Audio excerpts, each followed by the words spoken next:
abans d'entrar en detall, volem destacar dos importants aspectes que no podem deixar d'esmentar. El primer és que les partides tenen el seu origen en una comissió o una taula socioeconòmica on tots els grups municipals hi han pogut fer les seves aportacions.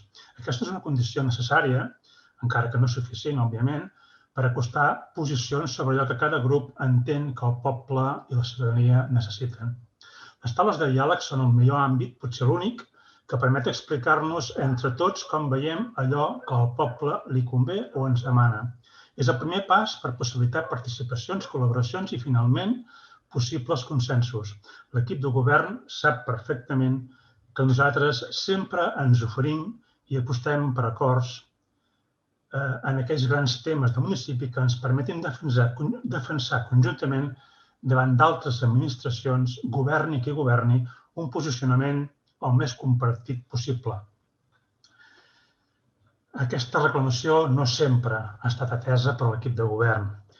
La segona cosa que voldríem agrair és la bona predisposició dels regidors Joan Creus i especialment Yolanda Rivera per l'esforç que han fet en aconseguir que la nostra participació i de tots els grups pogués tenir acollida en les propostes que definitivament s'han incorporat. Certament, no pas totes, cal dir-ho, però apreciem la voluntat que el document incorpora moltíssimes de les nostres demandes. A continuació fem un repàs d'aquells punts que incorporen els pressupostos en els quals hi estem d'acord, si bé és cert que algunes queden reduïts en relació a les nostres propostes. Una subvenció d'accessibilitat a comerços. El novembre del 2019, Esquerra va entrar una moció sobre accessibilitat als locals comercials. Segon, carril bici fins a la de Sol. Moció sobre la connexió segura per a vianants i bicicletes entre Sant Feliu del Racó i Castellar. Aquesta connexió passava per la de Sol.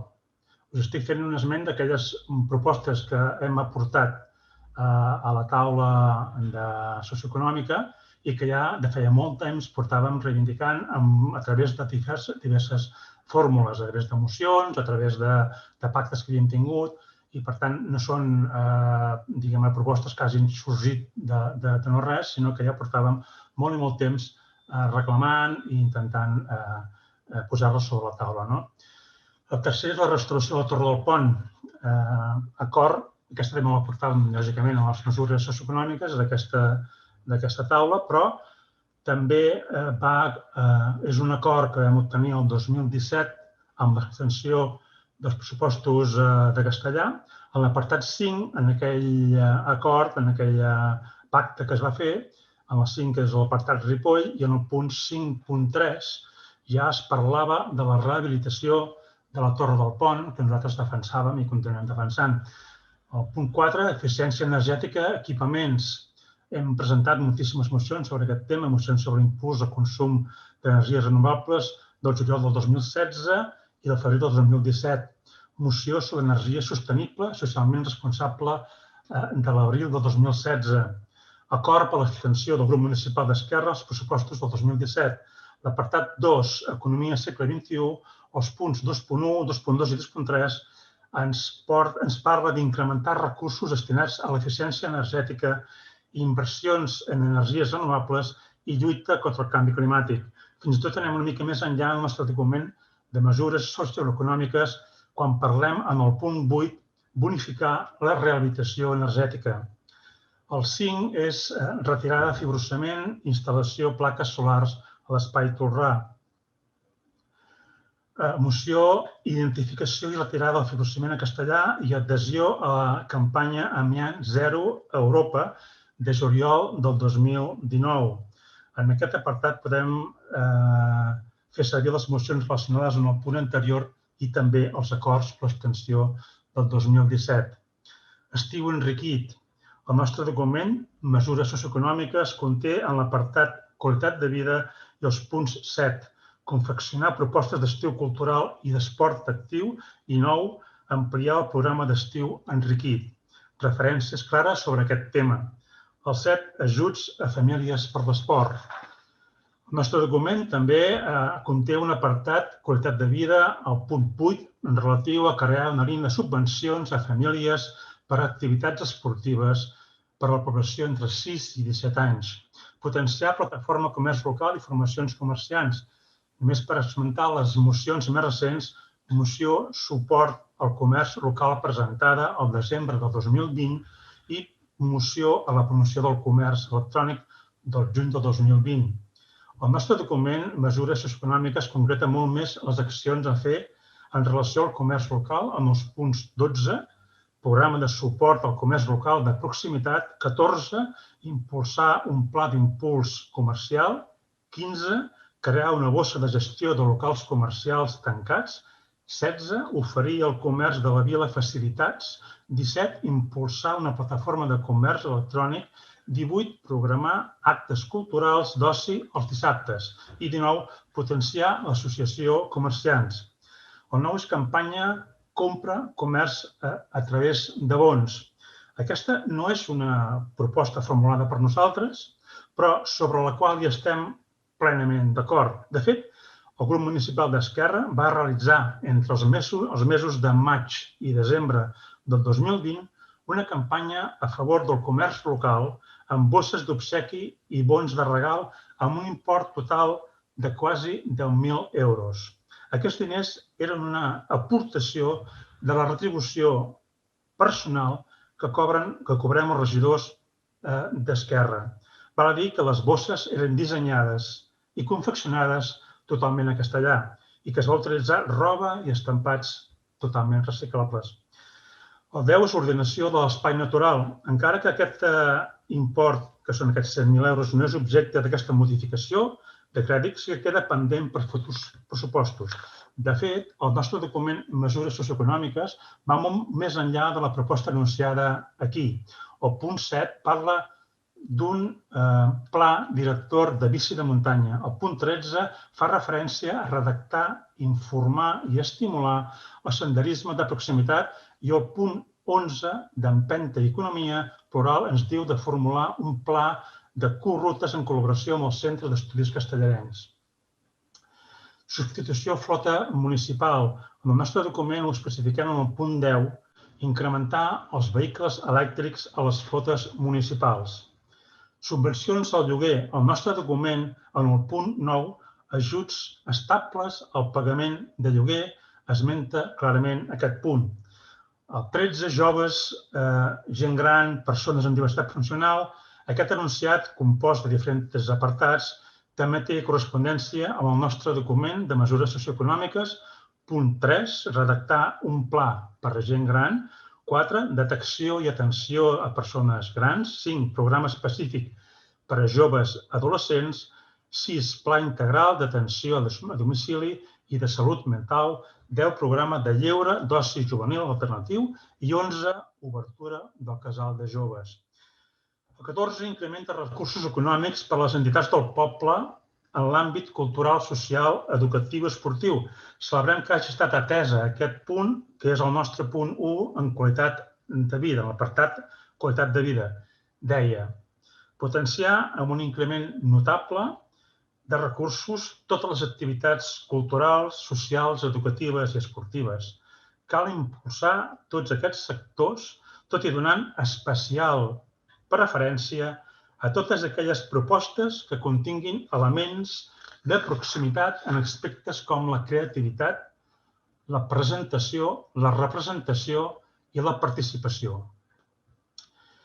Aquesta modificació de crèdit, ja una vegada he conclòs tot aquest relat dels punts amb els quals estem plenament còmodes i que hem contribuït molt a que puguin estar-hi presents, aquesta modificació de crèdit, com deia, té una quantitat molt considerable que hauria de produir un canvi consolidat en l'organització municipal. Apreciem les propostes que figuren en el document, però no volem deixar d'enumerar aquells temes que considerem importants però que no figuren en aquesta modificació de crèdit. Algunes propostes són tarifació social i ambiental, foment del turisme o dels visitants a través d'activitats com el cicle nadalenc, posar en valor l'entorn natural, tot potenciant el senderisme, les rutes de bicicleta, les currutes, la zona d'Horta del Brunet, les rutes del Ripoll, dignificar les masies de l'entorn i les construccions de pedra seca, Aquesta aposta forta per la contractació socialment responsable pels col·lectius més vulnerables per incorporar la qualitat de treball juvenil. Per tant, totes les propostes haurien de contenir un pla director, un programa rector, un anàlisi quantificat i qualificat de com volem que sigui castellà en el futur. És tot un repte aconseguir que la major part dels recursos a invertir tinguin una vocació estructural i de permanència. Una segona objecció, que la primera observació fa més gran, és imaginar quin serà el grau de compliment de la majoria d'actuacions proposades. Ens temem que força baix, ja que algunes propostes precisen concreció tècnica, estudis integrals i gestió operativa, i més quan es pretén abordar molts àmbits d'actuació sobre els quals no hi ha redactats, informes, estudis ni concrecions. Tot això, unit a la superació de fases burocràtiques abans d'arribar a l'execució, pot ser un impediment per portar a terme bona part de les propostes abans d'acabar l'any. En definitiva, estem davant un volum de feina pel qual l'Ajuntament no està dimensionat. Malgrat els reforços que puguin arribar en forma de plans d'ocupació o externalitzant alguns treballs, no sembla possible complir percentatges alts d'aquesta modificació de crèdit. Els plans d'ocupació no acostumen a ser molt resolutius a curt termini i externalitzar feines no deixa de precisar personal de l'Ajuntament que controli, informi, gestioni o sancioni allò que es fa fora de l'Ajuntament. I és tanmateix poc raonable pensar que es pot demanar un esforç extra als treballadors, ja que els conflictes laborals fa massa temps que es mantenen oberts entre empresa, ajuntament i treballadors. Ara, més que mai, es posa molt en evidència la manca de planificació que sempre ha emprat aquest Ajuntament. Planificació en relació al personal, als projectes estructurals, les necessitats de tot ordre i a la poca previsió urbanística i territorial. Un tercer tema, per nosaltres, molt important, és la biomassa. Potser algú pot pensar que incorporant en la modificació de crèdit elements que fan referència a la sostenibilitat i a les energies renovables hauria de ser suficient per complir polítiques en relació a la sostenibilitat. Tot i acceptar que el salt qualitatiu que es fa en passar de consumir energies d'origen fòssil a energies renovables és immens, cal insistir que prioritzar entre les energies verdes, les que provenen de la biomassa, és encara una millora afegida. Potser s'entendrà bé si diem que la biomassa forma clarament part de l'economia circular, mentre que les energies fotovoltaica, de plaques solars o eòlica són simplement sostenibles. Procurar per la sostenibilitat al mateix temps que es netegen els boscos, es genera ocupació i es lluita pel canvi climàtic és l'exemple més perfecte que avui podem posar sobre l'economia circular.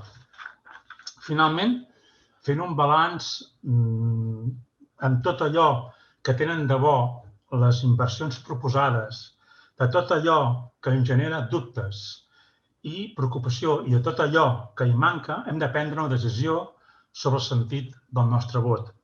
Però el compromís adquirit per la Iolanda en el sentit que la biomassa tindrà presència en properes inversions i que encara queden recursos econòmics importants per destinar, ens fa creure que hem de donar un sí a la modificació de crèdit i que també és un sí a l'esperança i a la possibilitat que podem continuar treballant en noves propostes i fer el seguiment d'aquestes en tot el llarg tràmit municipal. Gràcies.